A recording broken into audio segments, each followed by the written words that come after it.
অনেক সময় ছোট্ট বাচ্চাকে অনেকেই টাকা পয়সা, বিভিন্ন ধরনের গিফট, হাদিয়া এগুলো উপহার হিসেবে দেয়।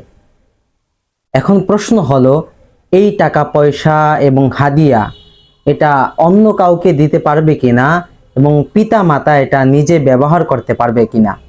দেখেন, ছোট্ট বাচ্চাকে কেউ কিছু হাদিয়া দিলে, গিফট করলে সেটার মালিক ওই বাচ্চাই।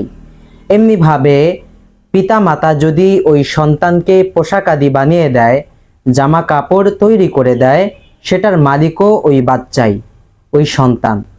এখন এই সন্তানের টাকা পয়সা অন্য কাউকে দান করা যাবে না, দান করতে পারবে না। এমনিভাবে তার টাকা পয়সা থেকে অন্য কাউকে ঋণও দেওয়া যাবে না। হ্যাঁ, অবশ্যই ওই সন্তান যদি বালেগ হয়ে, বুঝমান হয়ে নিজের তরফ থেকে দিয়ে দেয়, দান করে দেয়, এরপর পিতা মাতা ওটাকে হস্তক্ষেপ করে অন্য কাউকে দেয়, তাহলে এটা জায়েজ আছে।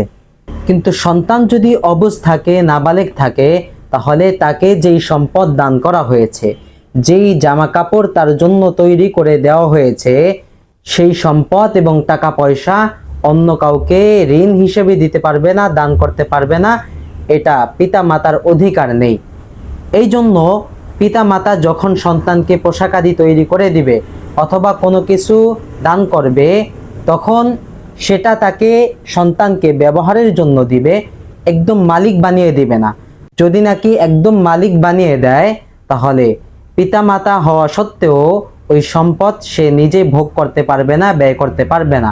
তবে যদি একদম অপারগ হয়ে যায় যে সন্তানের ওই টাকা পয়সা এবং জিনিসপত্র ছাড়া বাবা মা চলতে পারতেছে না, এমন অপারগ একটা পরিস্থিতি তৈরি হয়, তখন অপারগতার ক্ষেত্রে, মাজুরির ক্ষেত্রে পিতা মাতা ওই সম্পদ ভোগ করতে পারবে, ব্যবহার করতে পারবে।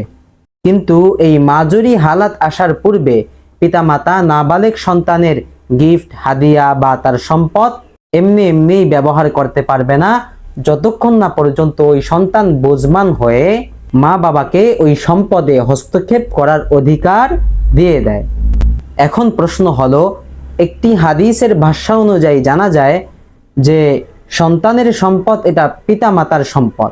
হ্যাঁ, এই হাদিসের সারমর্ম ঠিক আছে যে সন্তান যেহেতু পিতা মাতার, সন্তানের লালন পালনের ক্ষেত্রে যেহেতু পিতা মাতাই কষ্ট করেছে, এজন্য মাতা পিতার উপর সন্তানের অধিকার বোঝাতে গিয়ে এই হাদিস রাসূল করিম সাল্লাল্লাহু আলাইহি ওয়াসাল্লাম ব্যক্ত করেছেন।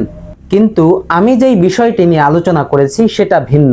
অর্থাৎ যেই দান এবং উপহার দিয়ে নাবালেগ শিশুকে মালিক বানিয়ে দেওয়া হয়েছে, সেটাতে মাতা পিতা হস্তক্ষেপ কামনা করতে পারবে না।